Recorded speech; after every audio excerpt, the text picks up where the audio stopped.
শৈশবের স্থায়িত্ব অনেক কম, কিন্তু শৈশবের এই মধুময় স্মৃতি থেকে যায় সারা জীবনভর। যৌবনের স্থায়িত্ব তুলনামূলক একটু বেশি, আর এই যৌবনে থাকে আমাদের অনেক শক্তি সামর্থ্য। এই শক্তি সামর্থ্যকে কাজে লাগিয়ে পরবর্তীতে আমাদের বার্ধক্য জীবনটা কিন্তু অনেক সুখের করতে পারি, কারণ বার্ধক্য জীবনের স্থায়িত্বটা কিছুটা বেশি হয়ে থাকে। আসসালামু আলাইকুম, হ্যালো ভিউয়ার্স, কেমন আছেন আপনারা? আশা করি আল্লাহ তাআলার অশেষ রহমতে ভালো আছেন। আলহামদুলিল্লাহ, আমিও ভালো আছি। বরাবরের মতো চলে আসলাম আজ আপনাদের মাঝে নতুন দিনে নতুন আরেকটি ভিডিও নিয়ে। আমার ইউটিউব চ্যানেলের পক্ষ থেকে সকলকে জানাই আন্তরিক অভিনন্দন এবং মুবারকবাদ। চলুন তাহলে ভিডিওটি শুরু করা যাক। বেশ, আজকের ভিডিওটি শুরু করে দিলাম এই তো সাধারণ বাড়ির কাজকর্ম থেকে। আজকে এই তো কলসটা আমি পানিতে লোড হতে দিয়ে দিয়েছি, আর উঠানটাও এখনও পর্যন্ত ঝাড়ু দেওয়া হয় না। এদিকে কিন্তু অনেক বেলাই হয়ে গেছে, একেবারে রৌদ্র উঠে গেছে। এই বৃষ্টির সময় রৌদ্র উঠলে সকাল সকাল তাড়াতাড়ি করে কিছু কাজ করে নিতে হয়, কিন্তু আজকে কাজটা শুরু করতে দেরি হয়ে গেছে, তারপরেও কি কাজটা শুরু করে দিয়ে দিলাম। তাই এই তো ভিউয়ার্স, আমি কিন্তু ঝাড়ু দেওয়া শুরু করেছি, ঝাড়ু দিয়েতেই আসি, আর ওদিকে কিন্তু কলসটা লোড হচ্ছে। আর ঝাড়ু দিতে দিতে কিন্তু আমি একেবারে মাঝ পর্যায়ে চলে আসছি, আর অল্প কিছু বাকি আছে, সেটাও আমি ইনশাল্লাহ ঝাড়ু দিয়ে নিব। তা ভিউয়ার্স, আপনারা যারা ভিডিওটা দেখা শুরু করেছেন, এই পর্যন্ত চলে এসেছেন কিন্তু লাইকটা দিতে ভুলে গেছেন, কিংবা এখনও দেন নাই, আপনাদের কাছে আমার একান্তই রিকোয়েস্ট, অবশ্যই কিন্তু লাইকটা দিয়ে আমার ভিডিওটা কন্টিনিউ করবেন, কারণ আপনাদের ছোট্ট একটা লাইকের ভ্যালু আমার কাছে অনেক বেশি। আপনাদের ছোট্ট একটা লাইকেই পারে আমার এই ভিডিওটা আরও অনেকের কাছে পৌঁছাই দিতে। তো অবশ্যই লাইকটা দিয়ে আমার ভিডিওটা কন্টিনিউ করবেন ভিউয়ার্স।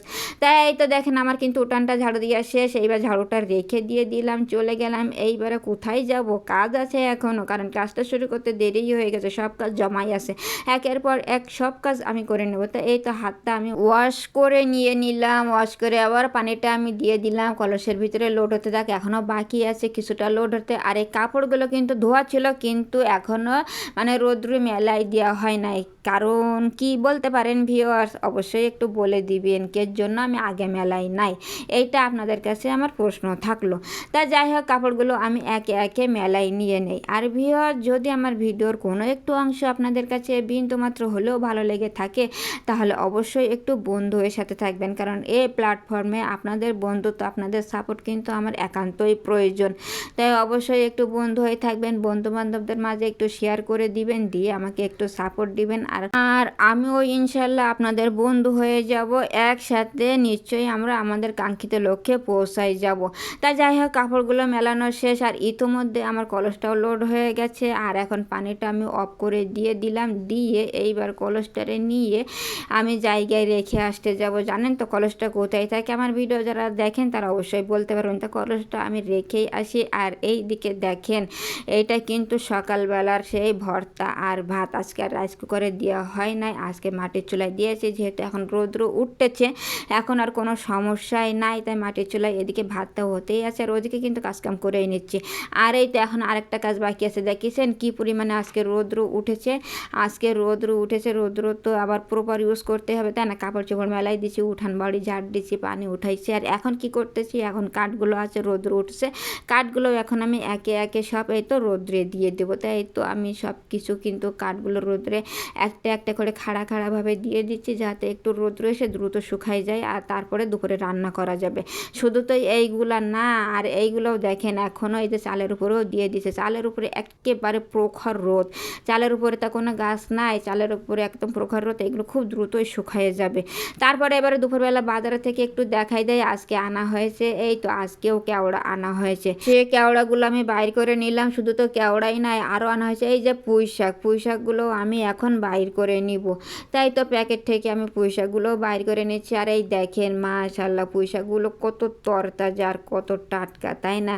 দেখতেই কত সুন্দর মনে হচ্ছে। তা পুঁই শাকগুলো রেখে দিলাম। আর যে কেওড়াগুলো আমি এখন মানে প্যাকেট থেকে বাইর করব, কিন্তু কোথায় বাইর করব কিছুই তো খুঁজে পাই না, খুঁজতে খুঁজতে হয়ে যায় দেরিতে। এই তো অবশেষে পেলাম খুঁজে একটা জালি, জালির ভিতরে এইবারে কেওড়াগুলো আমি ঢেলে নিয়ে নিব। তাই তো কেওড়া কি আমি মনে হয় যে অনেকেই চিনেন, অনেকেই চেনেন না, কারণ গত বছর আমি কেওড়া দেখাইছিলাম, অনেকেই আমাকে কমেন্টে বলছিলেন যে কেওড়া চেনেন না। যারা চেনেন না তারা অনেক কিছুই মিস করেন। তা যাই হোক, আরও আনা হয়েছিল আগগুলো ঘরে রাখা হয়েছিল, তাই এইগুলো একটু পরে শেয়ার করে দিলাম। এখন তো আগের সিজন, আর আগে তো অনেক পরিমাণ ভিটামিন, আখ খাওয়া স্বাস্থ্যের জন্য কিন্তু অনেক ভালো, তাই এইগুলো এখন খাওয়া দাওয়া করে নেওয়া যাক।